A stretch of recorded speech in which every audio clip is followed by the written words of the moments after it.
Arkadaşlar hepinize merhaba. Yeni bir video için tekrardan motorun üstündeyiz. Bu videoda bildiğiniz üzere aldığım kameranın DJI Osmo Action 4'ün en iyi ayarlarda kullanarak motovlog nasıl yapılır, manuel ayarlarda en iyi sonucu nasıl alırız size bunu göstereceğim. Benim deneme yöntemlerimde şu an en mantıklı gelen tercihler neler ondan bahsedeceğim size. Şimdi sizin için uygun bir yere geçelim. Hem motovlog setup'ımı, mikrofonum nerede, kameram nerede, neler kullanıyorum onu. Sonrasında da Osmo Action 4 üzerinden manuel hangi ayarları kullandığımı size tek tek anlatmaya başlayacağım. Bu arada yine Dragos'tayız ve Dragos'ta şu an arkamda artçım var. Artçım yani 85 kilo. Doğru mu? Doğru. 85 kiloluk bir artçım var ve motorda herhangi bir zorlanma vesaire hiçbir şey yok arkadaşlar. Çok rahat bir şekilde kullanıyoruz. Burada bayır var. Hatta şöyle biraz bayır yukarı çıkacağım. Böyle ne devirde ne de motorda yani hiçbir şekilde zorlama bir şey olmuyor. Şimdi sizin için video çekebileceğimiz uygun ve düz bir alan bulmaya çalışıyorum. Sonrasında gelin detaylı bir şekilde bu iş en iyi nasıl yapılır size ondan bahsedeyim.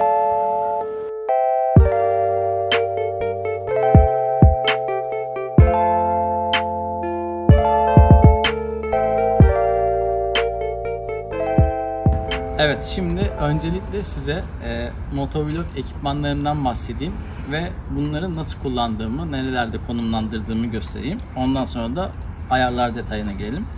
Öncelikle kameram kaskın çenesine bağlı.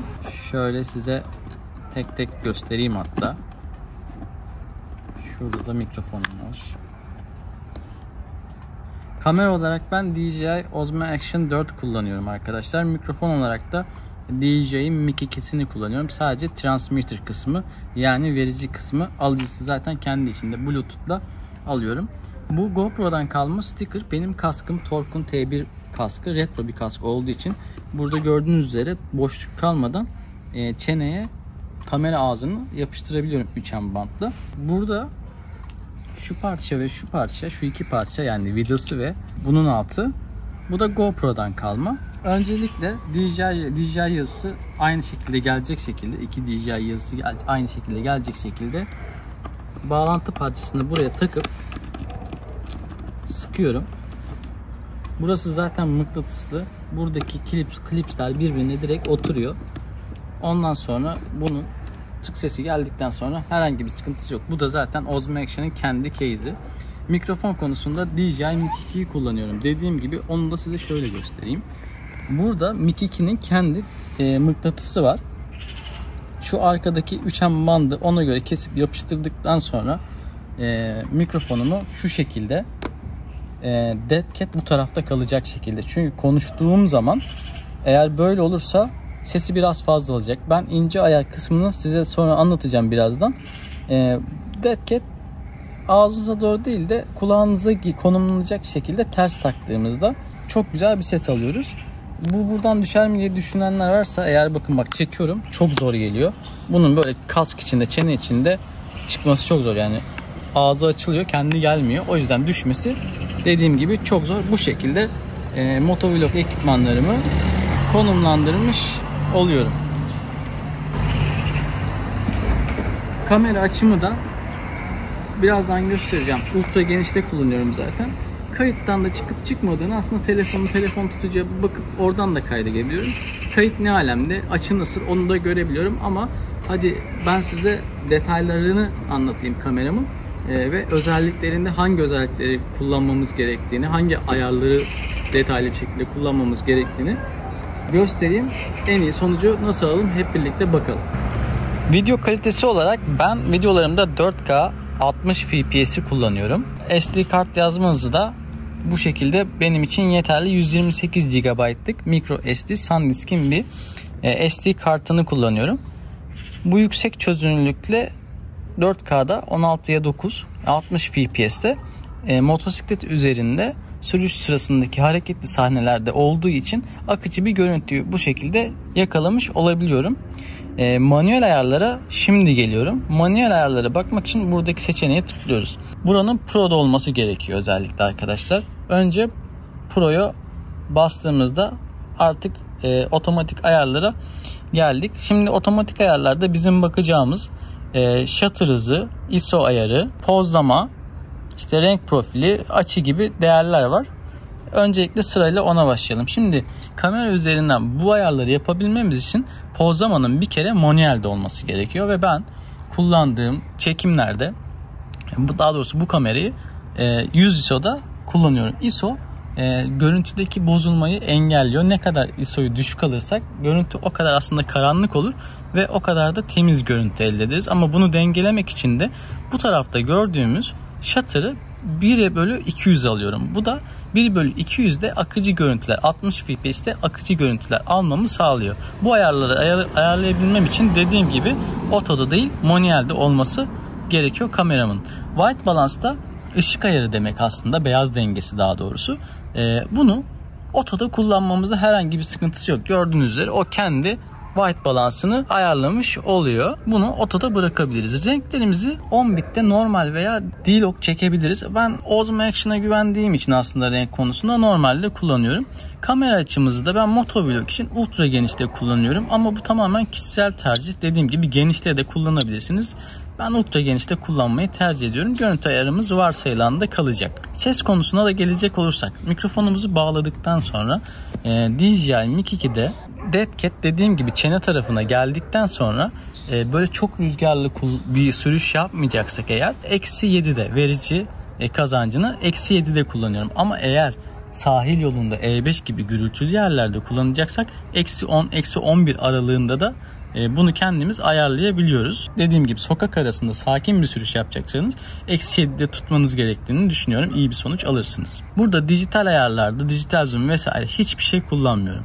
Diğer ayarlara da gelecek olursak. Şimdi video sıkıştırma. Burada H264 ve HEV dediğimiz bir format var. Uyumluluk videoları bilgisayarınız çok iyi değilse kullanabilirsiniz. Ama eğer bilgisayarınıza güveniyorsanız, kurgu sırasında çok sorun yaşamayacaksanız zaten standartta olan HEV'de kalmasını size tavsiye ederim.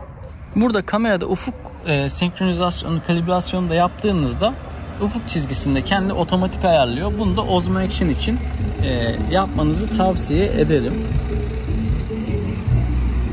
Kalibrasyon başarılı. Son olarak ayarlamamız gereken ayar Rocksteady modu. Rocksteady ayarlarına da buradan giriyoruz. Çözünürlüğü seçtiğimiz yerde sağ üst tarafta. Bunu kapatıp Rocksteady modunu açıp Rocksteady Plus modunu alıp bir de Horizon Balancing modunu alabiliyoruz. Horizon modu aslında ufuk çizgisini dengeleyen, kafamızı eğse de kamerayı eğmeyen mod. Ben bunu aslında vloglarda elimizde tripodta taşırken kullanmanızı tavsiye ederim. Rocksteady görüntüyü biraz kırpıyor. Kırptığı için de titreşimi daha çok azaltıyor. Bunu da çok engebeli arazilerde kullanmanızı tavsiye ederim. Benim burada size önereceğim mod dediğim gibi Rocksteady. Rocksteady burada kullanabileceğiniz en sağlıklı mod. Son olarak da size mikrofonumuzu nasıl eşleştireceğimizi anlatacağım. DJI Mic 2'yi Osmo Action 4'e bağlamak için öncelikle kameramızı güncellememiz, update etmemiz gerekiyor. Onu da telefondaki DJI Mimo uygulaması üzerinden eşledikten sonra yazılımı güncelle diyoruz. Yazılımı da güncelledikten sonra ayarlar kısmında burada kablosuz mikrofon kısmı geliyor. Kablosuz mikrofonu da eşleştirip çok rahat bir şekilde kullanabiliyoruz. Herhangi bir şekilde başka bir şey yapmamıza gerek yok. Dediğim gibi kamerayı buraya takıyoruz. Oturdu. Eğer açarken de böyle hemen şuradan klipslerini tuttuğumuzda açılıyor. Dik modda da kullanmak istiyorsak yine burada dikte oturttuğumuzda bu kadar basit. Şu an hani çıkma gibi bir durum yok. Çok kolay bir şekilde. Mikrofonumuz da burada mıknatısa dediğim gibi Dead Cat kısmı dediğimiz kısmı bu tarafa getirdiğimizde çok rahat bir şekilde videolarda gördüğünüz üzere kabloya vesaire hiçbir şekilde gerek duymadan kamerada çok kolay motovlog çekimi yapabiliyoruz. Dediğim gibi benim kullandığım ayarlar bu şekilde. En iyi sonucu ben bu şekilde aldım. Tabii ki sizin de yorumlarınız varsa başka şekilde kullanıyorsanız bunu lütfen yorumlarda yazın ama Bugün hava böyle hafif bulutlu, güneşli bir gün. Buranın da üzeri ağaçlı. Aslında gölge kısımlar biraz karanlık kalabiliyor. Tabii ki sonrasında kurguda da biraz bir şeyler ayarlar yapıyorum. Benim ayarlarım bu şekilde. Tabii ki hava kapalıyken biraz manuel bir şekilde shutter'ı arttırıp ya da ISO'yu arttırıp bunu dengelemek gerekiyor. Onun dışında motovlogda en basit yöntem, kablosuz, sadece kablosuz mikrofon ve kamerayla en kolay ve en hızlı, en basit yöntemin bu olduğunu düşünüyorum. Siz neler uyguluyorsunuz ya da neler merak ediyorsanız lütfen yorumlarda sorun. Bana destek olmak için de videoyu beğenip kanala abone olabilirsiniz. Ben sizi bu ayarlardaki son görüntülerle baş başa bırakarak videoyu sonlandırıyorum. Kendinize iyi bakın, hoşçakalın.